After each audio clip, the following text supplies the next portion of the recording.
You are now listening to Out of the Blank.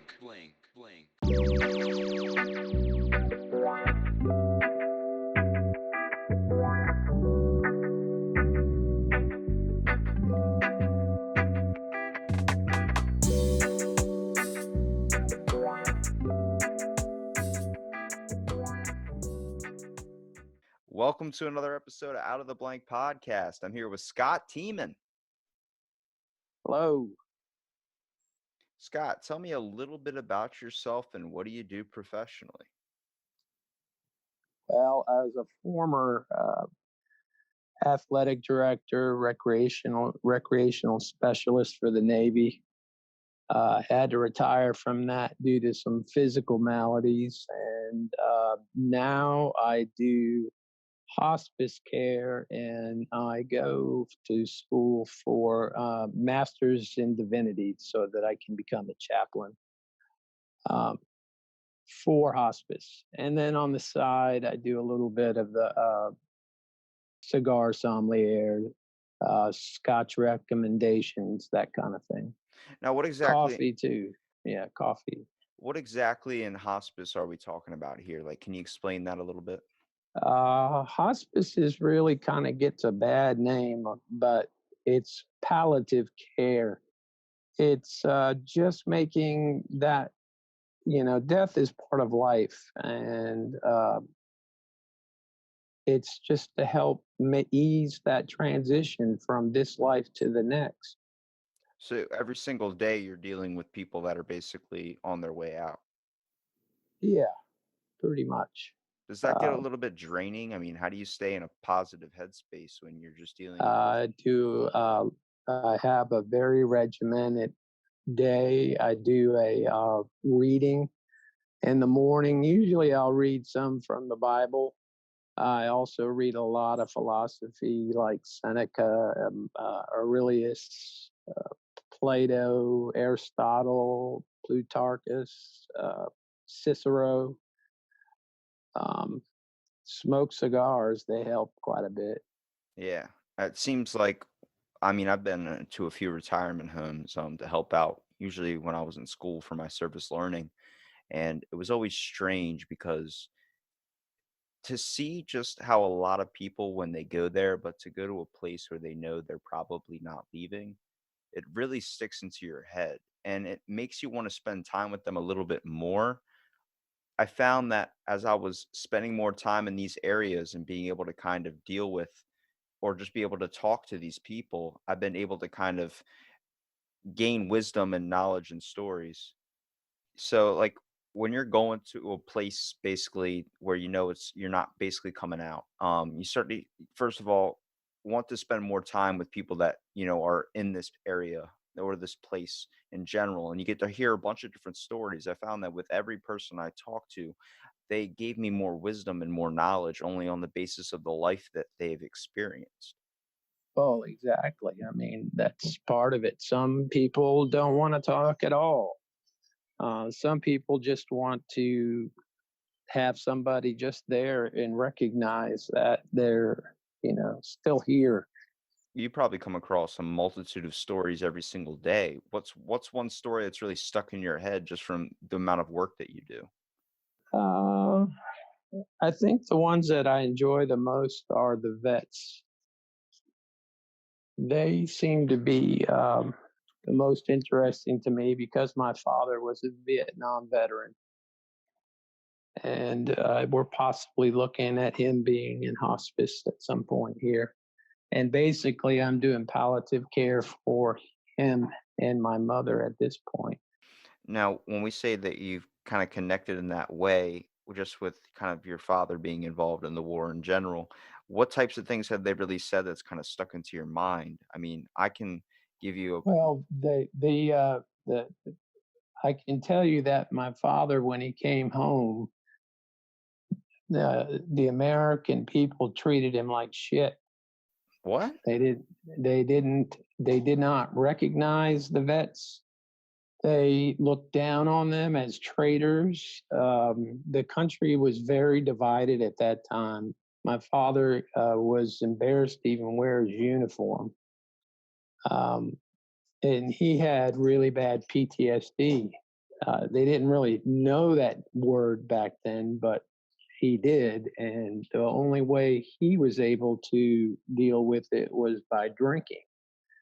So he drank himself pretty much every day. He managed to go to work, but as soon as he got home, he started drinking. And he wasn't drinking the good scotch, he was just drinking it.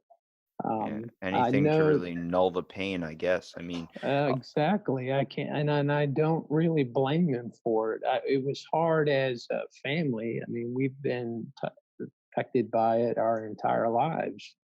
Um, I know so many people that have PTSD and how difficult it's that it's basically for them just to be able to associate again. My buddy's grandfather was in a Humvee explosion, and just if any loud noises go off, any subtle ticks, he can randomly have a freak out. And right. it makes it difficult because even though we're just kind of doing a lot with when it comes to PTSD in general now, it's not enough. Mostly because we literally, like you were saying, treated them like shit. Like we didn't focus on this. We let them slide through the cracks, and now we're starting to notice how it's affecting our society in general. Not only with just veterans developing PTSD, but now we're seeing kids develop PTSD. We're seeing so many things occurring now, just at the kind of the way we've went in this world. Exactly. I mean, we don't do enough, and actually, we just don't do enough in general for mental health. That is a real problem for our country, but always seem to be focused elsewhere, and that's a real problem. I mean, of course, we need to work globally. We have a global community now with the internet, obviously, because here I am talking to you from another state.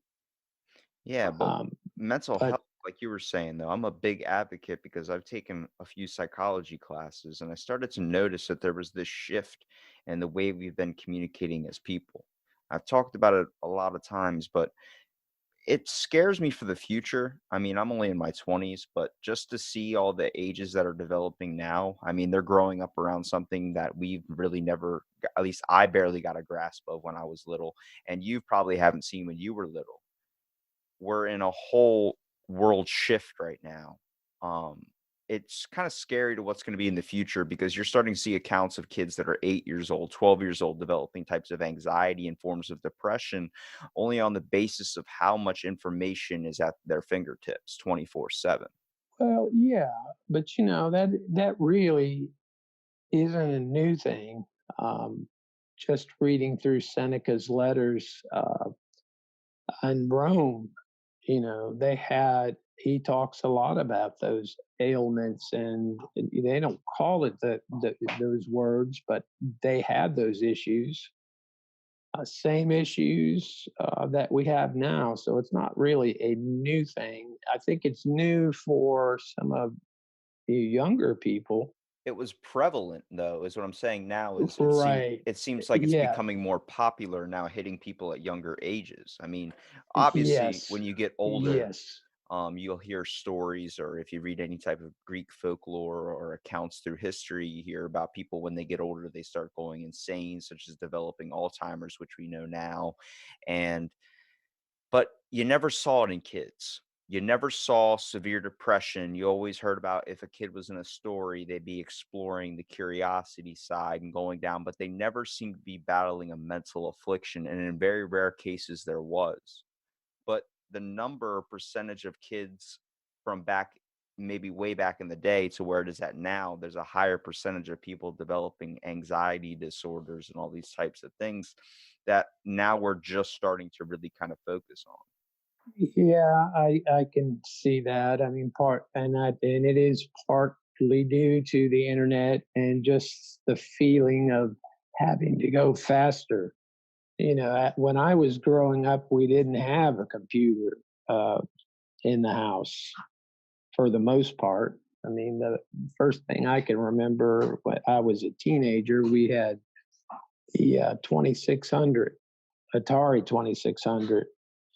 but we didn't have internet, and kids who had maybe had those problems, well, they didn't really have those problems because everybody played together, everybody played outside. We didn't really worry about that. But now we have a shift where people are staying inside more. They're getting just a massive load of information, and not all of it is true. And yes, you're right. It brings on anxiety and other issues. Well, I mean, back in the day, what was it? Someone would tell you a story, or they would tell you something, and then it could be completely false. And you would go tell a few people, and someone would be like, no, that's not true. It's not true. Yeah, well, it's like that game you play as a kid. You sit in a circle and somebody says a secret to the person to their left, and by the time it comes around, it's a totally different story.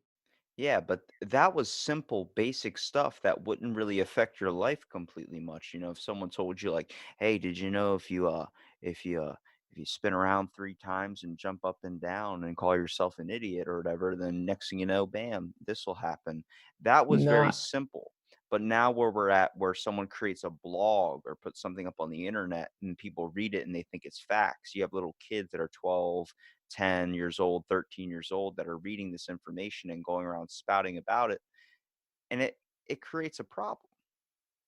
uh, yeah, I mean that is true because my oldest stepdaughter uh, dealt with deals with some mental issues, and she was cyberbullied by her boyfriend, and I know it affected her, and she was also molested at age 6, uh, prior to my getting um, marrying her mother. But still, I mean, we've dealt with fallout from that for ever since. It's a thing when we develop ourselves so much into technology and so much into social media, when we totally isolate the actual interaction face to face with someone, we lose who we are as a person. And I know that sounds deep for technology, but the thing is, you could say. Well, yeah, it's true.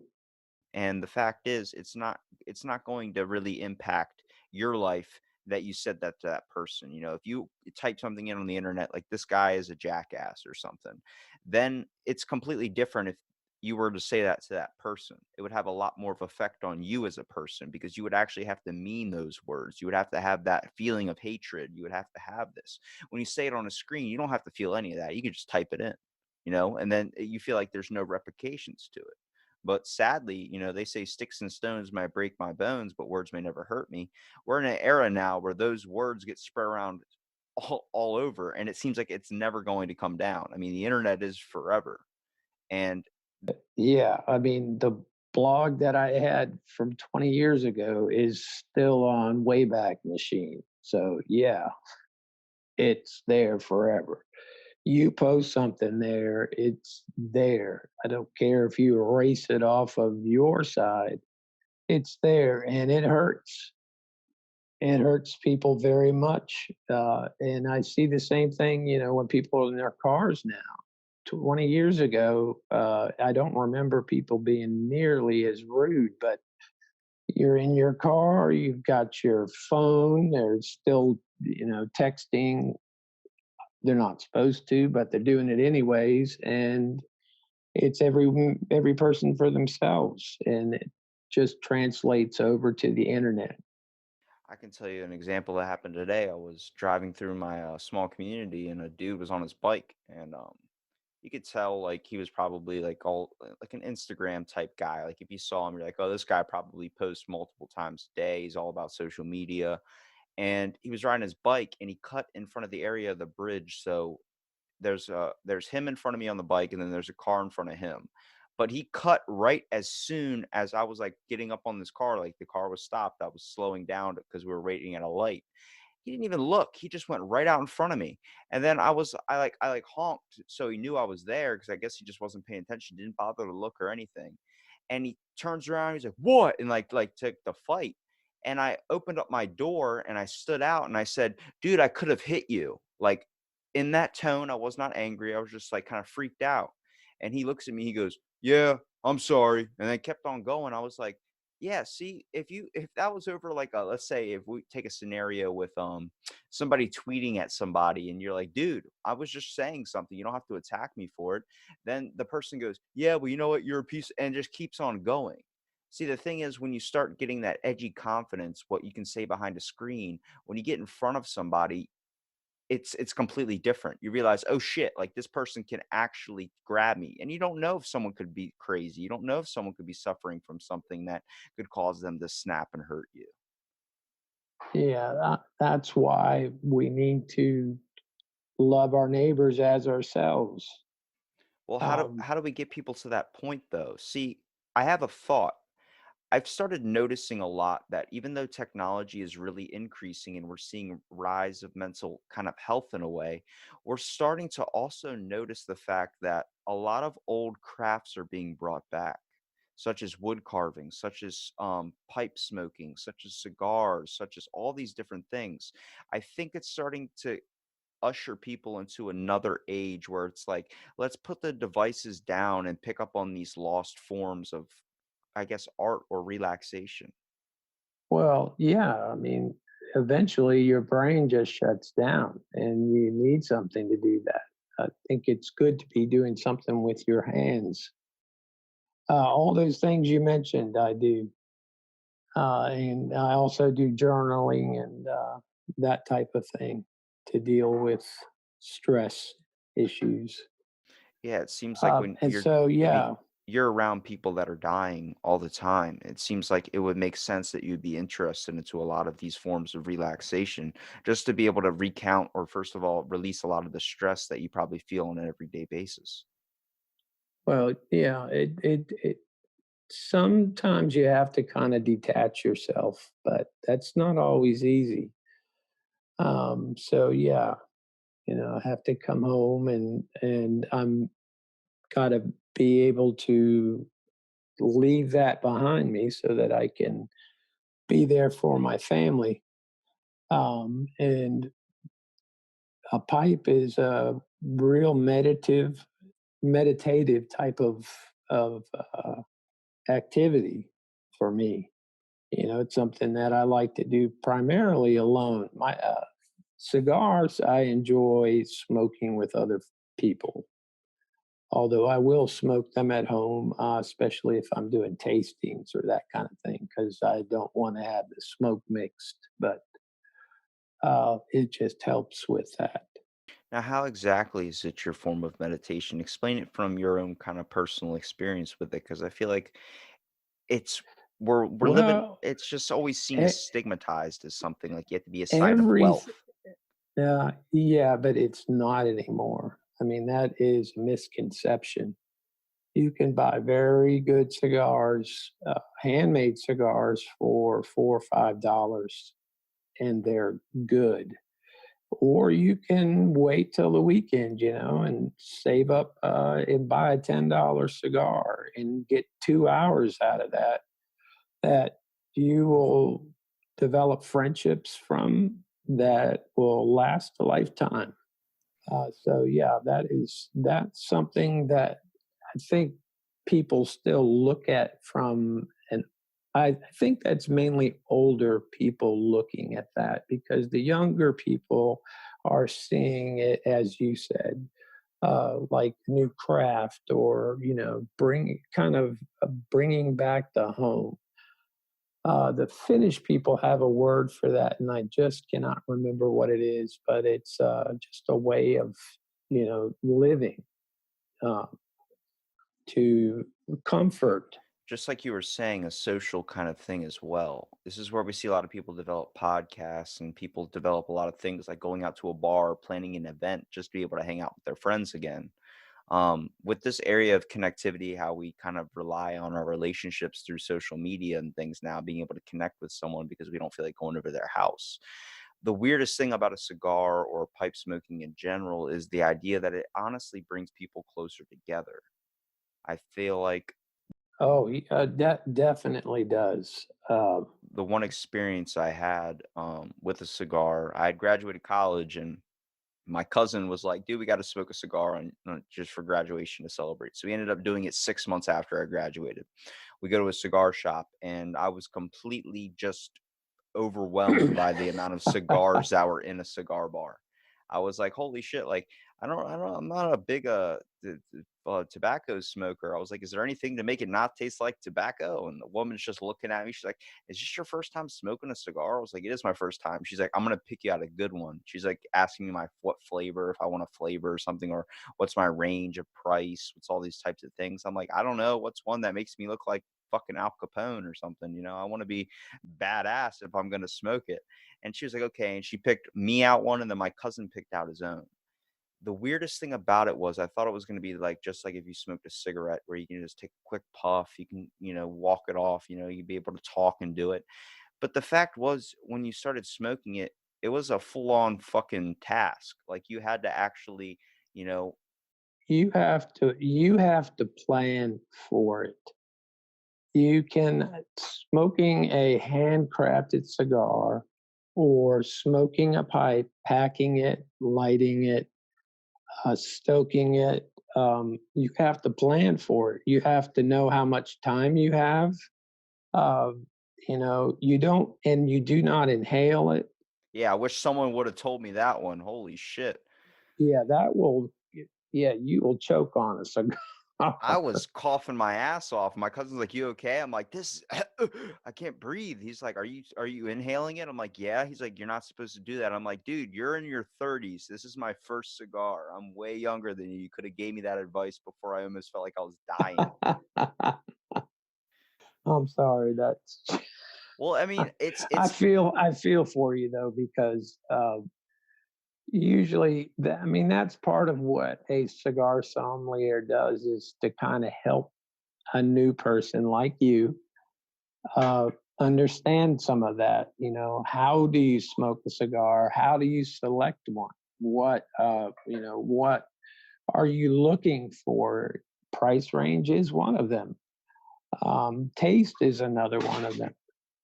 Um, there's also pairings that you can do with them, but um, to just kind of been left like that and not be told, yeah, that was kind of bad on his part. my the woman that even picked out the cigar for me just handed me a bag and a wood match, or a pack of wood matches, and was like, or not wood matches, regular matches, and was like, here you go. And I'm like, okay. And I'm thinking, we're gonna go enjoy this experience together, me and my cousin. So we go and watch the sunset. It was a bonding experience. It really sucked because I'm sitting there trying to figure out the cigar half the time, but it was a thing that, we once I actually started getting it going after wasting like half the cigar, I figured out that, like, wow, like, we can actually get into a deep conversation because literally we can't go anywhere. We have to finish this thing. It's a commitment when you smoke a cigar.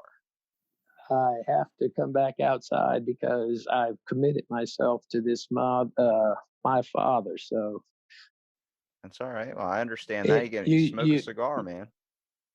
yeah, you cannot just leave it. Not like a cigarette where somebody will smoke, maybe a quarter of it, uh, snuff it out, and then smoke it later.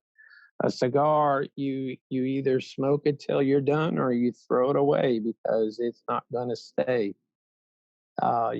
It's going to have burnt taste in it. You're not going to get what the blender wanted you to take to derive from it. None of that stuff. So What would be your most memorable moment with a cigar, whether it was your first time smoking one or whether it was just the overall experience you had with it? I think it was a good friend of mine. It was long after I started, because actually I smoked a pipe and cigars back in the late 80s, early 90s, when it was a big craze, and Cigar Aficionado had just started their magazine. And I was interested in it because my father had smoked a pipe, and my mother is a lifelong cigarette smoker, although she has switched to one of those electronic cigarettes. But um, I met a guy We were just sitting in the corner, and both of us were smoking our cigars, kind of quiet, kind of just, kind of getting the lay of the land. And we really bonded. And he's now up in New York, and we still talk to each other every couple of weeks or so. And he just, he's my brother from another mother. Yeah, I mean, you're smoking a cigar. You can't be silent for an hour just staring at somebody sitting next to you. Well, you can, It's gonna be awkward. yeah. I mean, I tend to get joked a little bit because sometimes when I go, I will talk for a little while, but then I want to just sit there and unwind. I want to be around the people. I don't necessarily want to have a conversation at that time because I've been conversing with people who are on their deathbed all day. So, for me, this I will often just put my headphones on, play some music. um, they like to call me DJ Scotty over here at my local lounge because I'll play the music on our Bluetooth system there. And but just unwind and just sit there, maybe read an article or watch a game on the television. Sometimes there's conversations going on. The entire lounge is talking about the same thing. You mentioned writing in a journal. Does that help when you're cigar smoking as well? It feels like when you have a moment to really sit down and kind of relax or be able to kind of enhance your own mind as well, which you can do with smoking a cigar, like a form of meditation. It opens up your mind. You probably are able to think more with your thoughts in general. Probably you get ideas quicker, or you'll be able to recount the events of the day, being able to stress relief as well. Yeah, that I still will occasionally do a journal with a cigar, but primarily I do that with a pipe because I you asked me earlier about what I meant by meditation. I mean, you can make anything a meditation. You can wash your dishes can be a meditation. You can make your coffee can be a meditation. It's being there in the now, in that moment, as you're preparing the beans. So, say for coffee, I like to hand brew my coffee. So I get my beans whole and I have to weigh them out and then I have them grind it. Then I've got to heat the water. Uh, you've got to put the filter in, heat your whatever apparatus you're using. Um, so all of those steps are meditation. Raking leaves out in the yard can also be a meditation. It's where you're putting your mind. If your mind is, going off in 30 different directions and you're focusing on all of those, then no, you're not meditating anymore. You're getting anxious. Well, it's hard for people to get a form of meditation because they, like we're saying before, being able to clear your mind's a form of meditation. So many people can't clear their mind because it's racing with the amount of information and things that are going on around us, such as our devices are giving us all this input and information where it's very, very hard to silence it. It's hard to like keep yourself from something that distracts you 24/7. It is, but I like the words that Shinru Suzuki, who was a Zen, one of the first Zen, uh, Soto Zen instructors that came to America. And he said, uh, let your thoughts come through, just don't serve them tea. So basically, what he's saying is, yeah, our minds are going to be racing. There's stuff going to be going on back there, but you don't have to pay attention to it. You can just let it come and go. Okay, I hear that. You know what? But I'm making coffee right. I see the same thing every single day. I see somebody doing something and then somebody has to put their input on what they're doing. I try my best to live this kind of, you give that amazing philosophy. I'm going to give you this philosophy. I live my life like the dude from the Big Lebowski. The dude abides. I let people do their thing as long as it's not harming somebody else, such as yelling or screaming at somebody. I try my best if, you're interested in smoking cigars, you're interested in smoking weed, if you're interested into whatever you're interested in that gives you a form of relaxation and keeps you away from what I would consider the demons or the monsters that are kind of in your own head, that which we all do have, some at higher levels than others. I have my stress relief in the gym. I isolate myself 100% when I go to the gym. There's no cell phone connection. All I do is have my music playing and I leave it away from me because this is my time to focus and my time to relax, the part where I can truly find myself. You know, I think more people need to discover what that thing is. And it makes it difficult. Like, let's use cigars, for example. You get stigmatized way too much. So many people look at it like you're killing yourself, you're giving yourself cancer, you're doing this, you're doing that. It's like, why does it matter to you if it's not affecting you? Why is it so stigmatized to the point where now we're seeing it become where tobacco is now going to be illegal for people under the age of 21 years old? I just think that's kind of ridiculous, but I understand that because more so from the cigarette side and the vapes because they are breathing them into their lungs. Yeah, there is a chance of cancer when you're doing things, but if you live in California, they will tell you that just about everything will give you cancer, including coffee. If you roast a coffee bean, it creates uh, a cancerous uh, molecule in it that could kill you. But did you ever think that, maybe if you're out walking or running and all those cars driving by you, they're pumping out exhaust and you're breathing that in? Not just that in general. Have you ever seen the study that was done in New York on the amount of brake dust particles that are inside of people that live in New York's lungs? Uh-huh. Uh, They checked the lungs of a cigar smoker and they checked, or not cigar smoker, cigarette smoker, and checked the lungs of a person that was lived in New York their whole entire life. And the amount of brake dust particles that they found on the person that lived in New York their whole entire life was immense. Amount basically looked like they smoked a pack a day. You're breathing in all these fumes and things. It's the same thing. It's like if a cigar is going to cause cancer because or whatever because of the smoke particles, then breathing in a campfire or a bonfire smoke can do the same shit. well, and it When will, I'm but cooking eggs, it'll do yeah, the same thing. what I think, and I really do like your thought on letting people be who they are, and I practice that too. I mean, I don't think it's I need to input myself into anybody.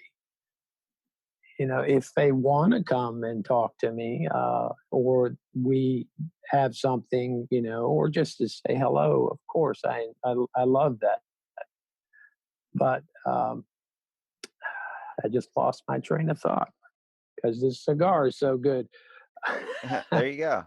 I see so many people try all the time to try and push their opinions or push whatever they feel like is the right choice onto so many people. And I Right. just try and stay open minded as much as possible. Well, yeah, the older I get, and I will be 56 tomorrow. Um, the older I get, the more I realize that I really don't know a hell of a lot. Oh, dude, I've talked to hundreds and hundreds of people, and I can tell you I don't know a damn thing. I get so many times people will tell me at my work or they'll tell me just on the street, like, "Oh, you just think you know everything." I'm like, dude, I know nothing. I know not even a scratch on the surface, and I don't know how real I can be by saying that. I'm here trying to understand and be as open-minded as possible because I mean, it kind of comes from where my grandfather said. Like, I remember I was in the store one time, and this was back in the day when people smoked inside of places and stuff, and he literally mentioned to me, he was like, I was like, you see that guy smoking a cigar over there? It's like it smells awful in here, and I have my shirt, like a little kid does above their nose. I'm like, like 6 or 7. And my grandpa's trying to walk me out of there. He's like, I just let people do their thing. If it's not hurting me or hurting anybody else around me, then who cares? And I was like, that's true. Why would we ever care if someone's choosing which way they want to live their life? If they want to be religious, they want to do whatever they want. Why are we trying to impede our thoughts thinking that it's going to change them? Because are you really going to listen to anybody else? Well, I do think there's a balance in that too, though. I mean, as far as smoke goes, um, secondhand smoke is an issue. So I do understand some of that. I understand. I don't really like to be in a restaurant where people are smoking cigarettes. Cigarettes give me migraines. I've never gotten a migraine from pipe tobacco or cigars. I also bicycle. I've been a lifelong exerciser too. So, um, I mean, obviously, because that was my job for many, many years. And it's just sort of ingrained. But that's, I can understand. It's when they take it overboard, well, you're killing us, or, whatever. Yeah, I don't think it'd be smart probably to smoke on an airplane, mostly because No, nobody can leave. You can't no, open up a fucking you window when can't, you're 30,000 feet. but what's wrong with having a separate area that is for smokers, or, or even glassing that section off? We It's not the fact of secondhand smoke. What happens is they can see it. That's the thing. People are like, I can still see it. It's like, okay, but it's not affecting you. It's just there, but it's messing with my view. It's like, what's your view? I remember I was at a restaurant we and they all had a smoking share we section. all share this world together. So, if you think your opinion's right, well, then everybody else is wrong, then, I guess. So what are they supposed to do? Exactly. Well, I remember I was at a restaurant and there was a woman that was just complaining that there's like that she could see the cigarette smoke in the cigarette side of the restaurant. And I'm like, I'm just like listening to it. I'm like looking at my grandma. I'm like, is she really complaining? Like, it's not affecting us. It's not over here. It might be in the air, but it's not as heavily over here. Like, we're fine. We're actually outside a little bit. So it's like, it's not affecting us at all. But she's like, oh, it's because she can still see it and she just doesn't like it. And I'm like, well, why don't you just leave? Why do we have to create a problem where there's not a problem? It's like we're looking for it to arise just to get that need or that want of just, I guess, attention. I'm like, it's so simple just to let people do their things. I've talked to so many people that believe so many things, and I never say they're wrong. I just listen to them and try to understand it from their perspective. If more people took time to do that, or just took time just to do their thing and be less worried about others, we would see a major shift in the way that this world is now turning. Well, yeah, try to put yourself in the other person's shoes. That's kind of what I think. Um, somebody's mad that day. I can give you an example. I have a neighbor down the street from me. I've lived in this neighborhood for 5 years. He's never spoken to me, but one day he was blocking the entrance to our street. And I rolled my window down and asked one of his friends if he could just move a cone a foot over so that I could get by. And he just flipped out on me and went off, cursed me up and down. And I just, I'm like thinking I wanted to just tell this guy off. And I said, hey, you have a good day. Because I don't know what was going on. Maybe he was frustrated because he had a tack in his shoe, that was bothering him.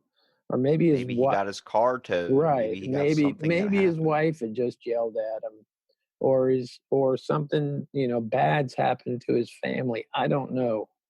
And you don't know. So, give people a benefit of a doubt. I think that's what I learned in psychology known as environmental influences. things that are going around in someone else's life that are affecting their own head. Maybe someone freaking out in a store. I've had people yell at me and snap on me after saying like, "Hi, how you doing?" Oh, then I didn't do something fast enough, and they just snap on me, unload just a week's worth of shit onto me. And I just walk away, and then they come up to me later like, "Sorry, it's just been a rough week. I've been dealing with this and this and this." And I'm like, "I can tell."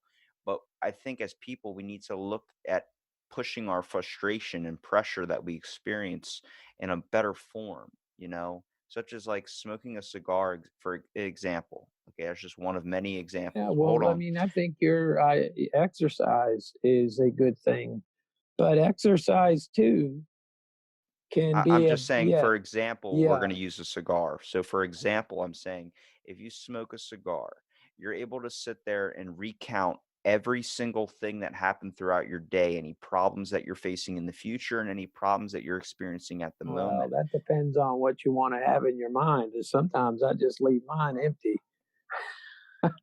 You don't try at least to kind of like, I find that when I go out, No, sometimes I just, sometimes I'm just there. I'm not thinking about anything.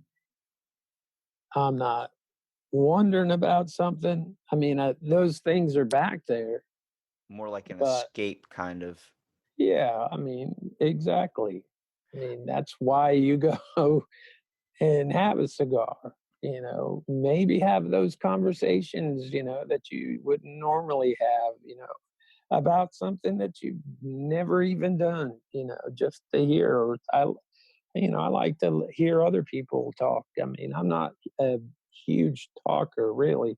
I think you've gotten me more to talk more than I probably have since last summer.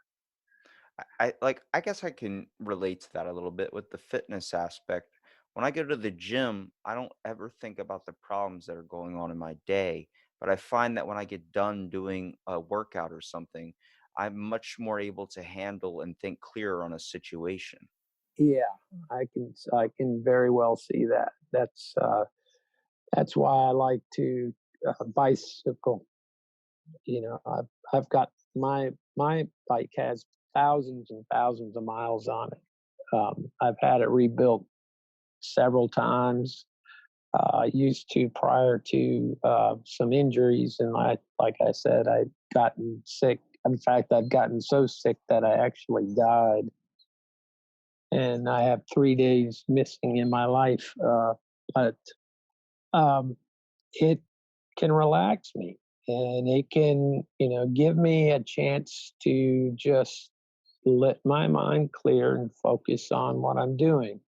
But that too can be overdone because as somebody who was a fitness fanatic at one time, I was biking 50 miles a day. I would bike from home to work 365 days. I biked on Christmas, biked in the snow, biked in the rain, and then I would either run and then hit the weights in the afternoon. And made myself sick after a while because you can't do so much. You're not giving your body the chance to actually heal itself and rebuild. Because when you're in there, you're breaking those muscles down.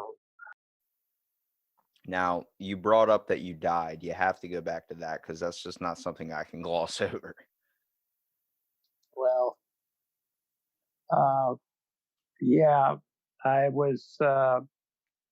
had some, well, it's a goes way back, but my mother needed a liver, and my father-in-law had just died the year before from metastatic melanoma, and I helped hospice him, and this was back in 1999.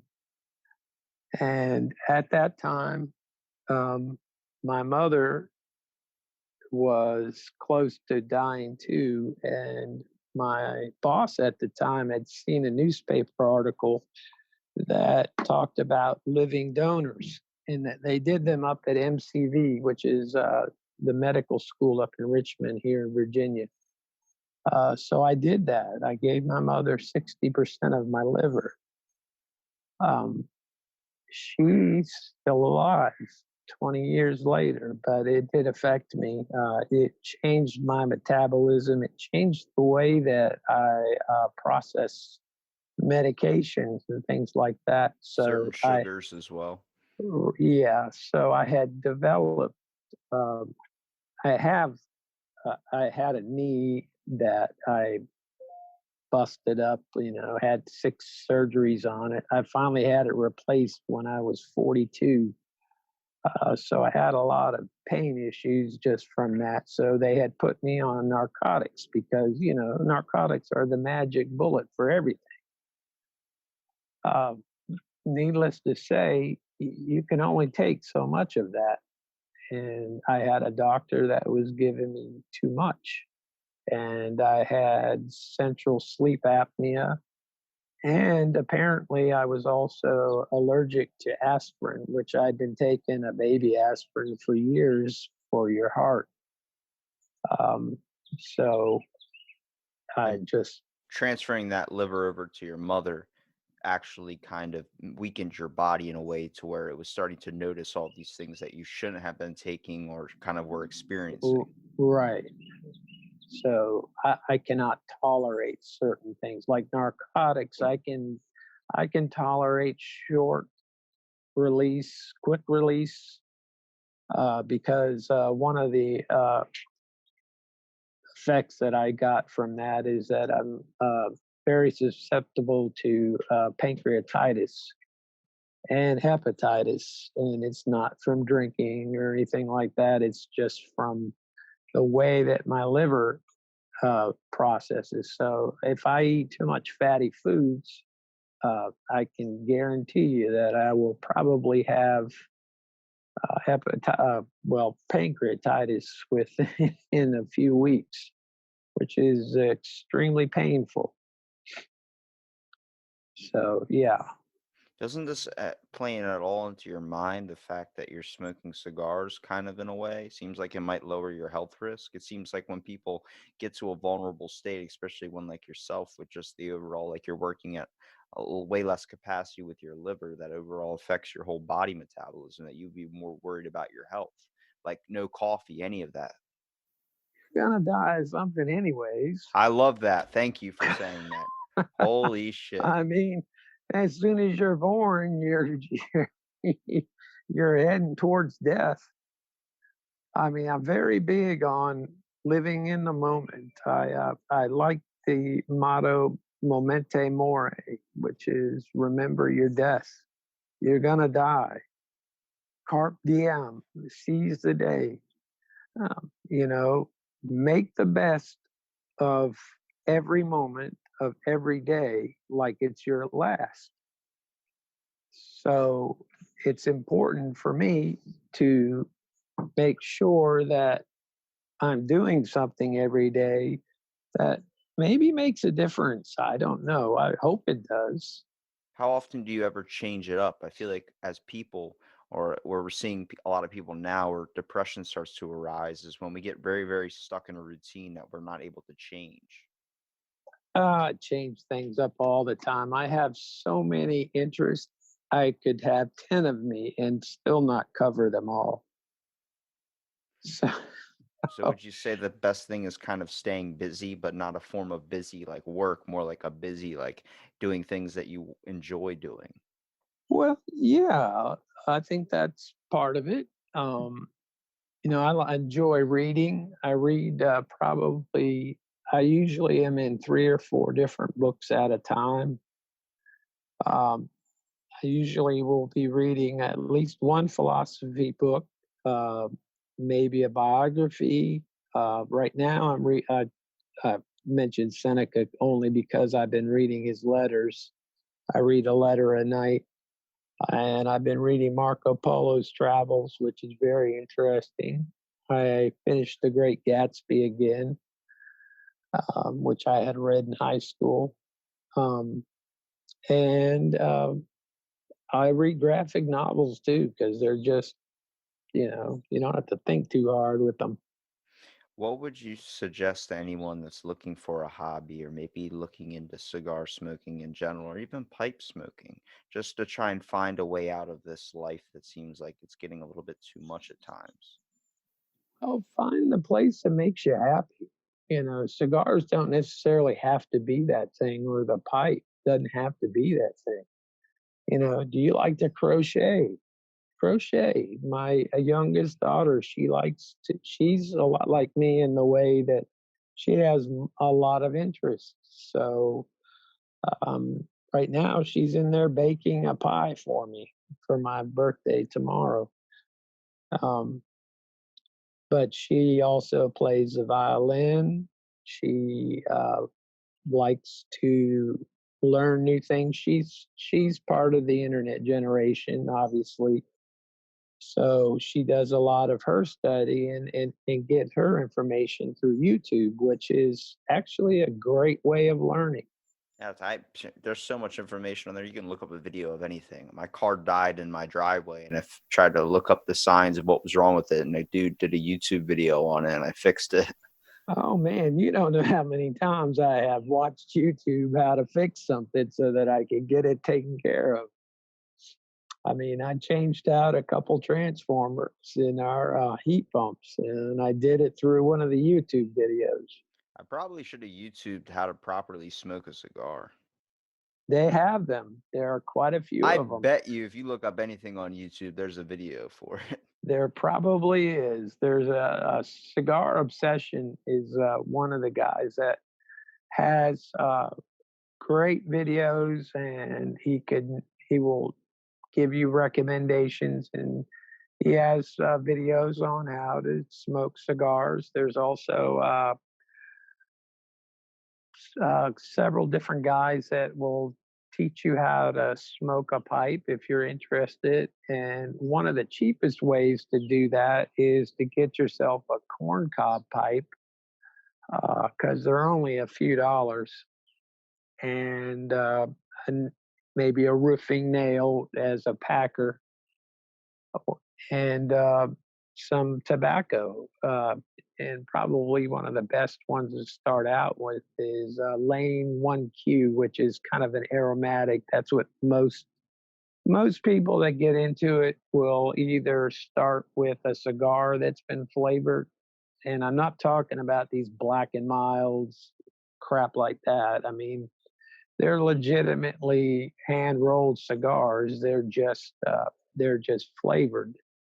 Um, True's Estate makes quite a few of them. They're called acids, and that was one of the ones that got me back into smoking cigars again because I had been smoking a pipe for a lot longer. Uh, If you were going to suggest, like for me, if I was going to pick up pipe smoking or cigars in general, what are the types of things that you could tell me to avoid or things that you could tell me to kind of focus on to make sure that I get an overall great experience? well, don't listen to first off, just learn your basic etiquette. But and you can do that through YouTube, or like I had a mentor who basically taught me how to smoke a pipe. I mean, smoking a pipe is a lot like stoking a fire. If you can stoke a fire, you can pretty much smoke a pipe. Um, but learn that and then smoke what you enjoy. If you don't enjoy it, you know, that's why they ask you when you walk in if it's a good, reputable uh, cigars lounge and shop. Somebody should be able to tell you, okay, I hear, like they may ask you what foods you like to eat or what are your favorite flavors.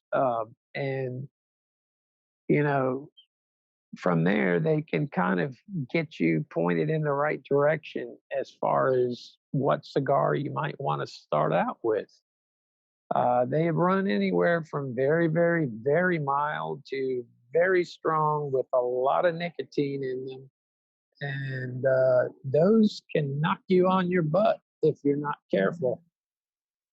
Yeah, I learned that the hard way. I tried dipping for the first time, like when I was like 17, and I was skateboarding, and that's not something you want to do if you've never dipped before.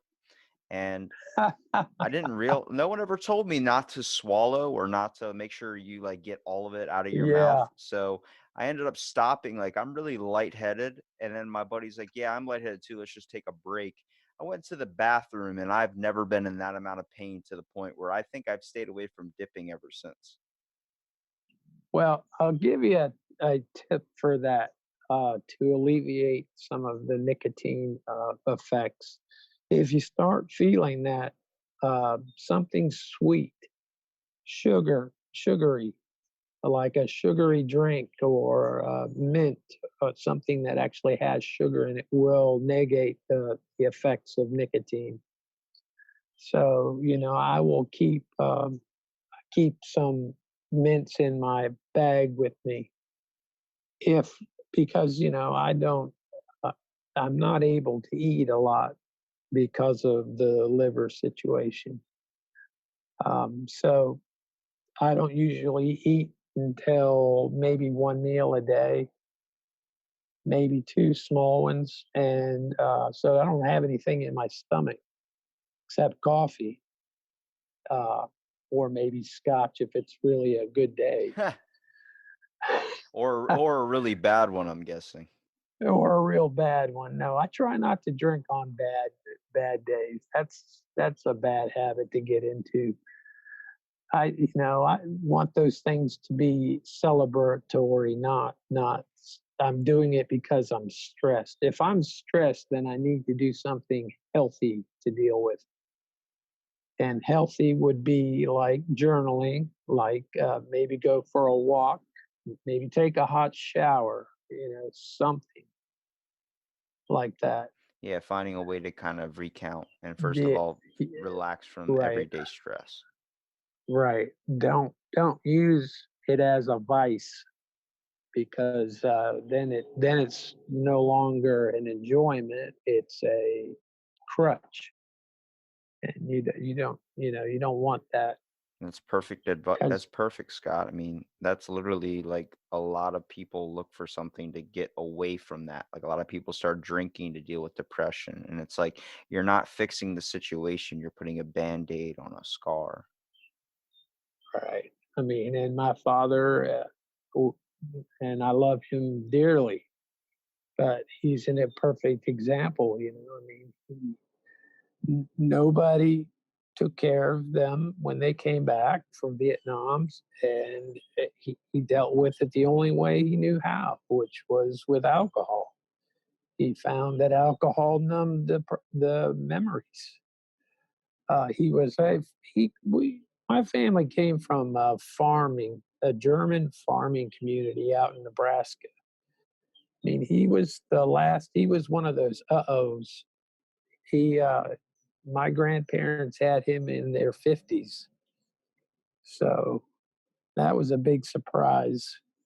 So he was very naive. I mean, honestly, he and my mother both are from Nebraska. They had never seen a African American in their lives until they went to the University of Nebraska. I mean, they were just so, they didn't have the internet.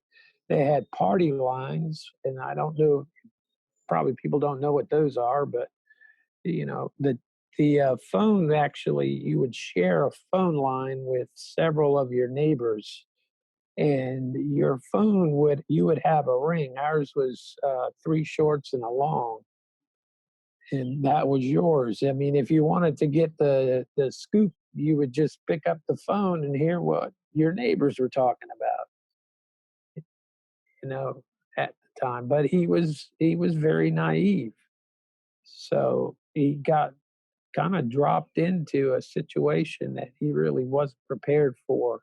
And it's still happening, to this day. Not only with that either, with just veterans, but over with people. People are being Right. dropped into situations that we don't have the capability or power to deal with in the first place.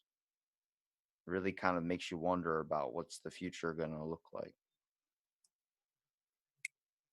Hell, I hope and pray that it's going to be better. But I don't know. As long as human beings are on this planet, I think we're going to fuck it up. I think we're going to get to a critical state, and then we're all going to realize like we need to do a fix, and then it's going to be too late. It could be too late for some things already. I can believe that. But I like to look at the glass half full and not half empty. So, there are things that can be done, things for our environment, things for our health, things that we've been talking about today. I mean, these are things that can help people. That's one of the reasons why I do hospice, is because that's a very stressful time. And not only the individual who's dying, but their family members as well. Yeah. So I do a lot of talking with them, to help ease their minds, or just let them spill whatever they need. You're talking to a fellow advocate of conversation. I do this podcast because it doesn't matter who you are, what you have, you mean something and you have a word to say, whether it's just talking or being able to kind of relieve the stress of everyday life. Communication is key to a lot of things.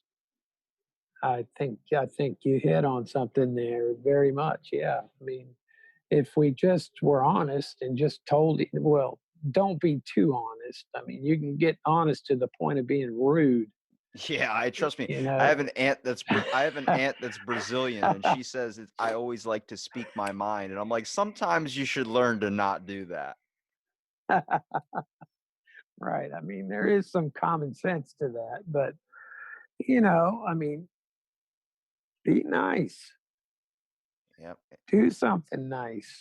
Be I mean, be a helper. they Be a just helper, had not a herder. Yeah, they just. I just heard a study that said that people who do things for other people, or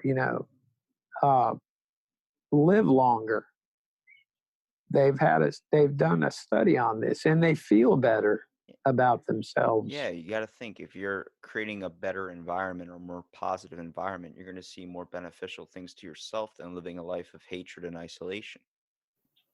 Oh yeah, I mean, that's why we need to look out for our neighbors.